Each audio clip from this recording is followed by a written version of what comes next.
মানুষ যদি মনে করে একটু বেশি দিন বাঁচবো, সুস্থভাবে থাকবো, সমাজে মাথা উঁচু করে বাঁচবো, তাহলে কাম সুখে বঞ্চিত হতে হবে। একটু হলেও কামকে আপনাকে কন্ট্রোল করতে হবে।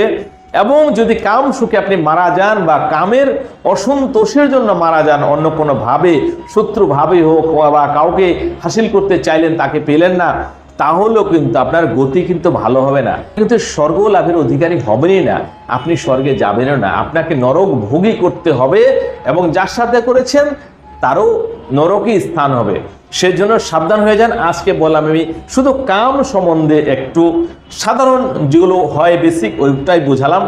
এরপরে যদি আপনি শুনতে চান তাহলে চ্যানেলটা সাবস্ক্রাইব করুন। এর থেকে গভীরে কথা বলবো যদি আপনি সইতে পারেন। যদি এর থেকে গভীরে যেতে চান, যেই কথা শুনলে আপনার গায়ে প্রথমে আগুন লাগতে পারে এবং পরে দুঃখ হতে পারে এবং পরে আফসোস হতে পারে এবং আপনি একজন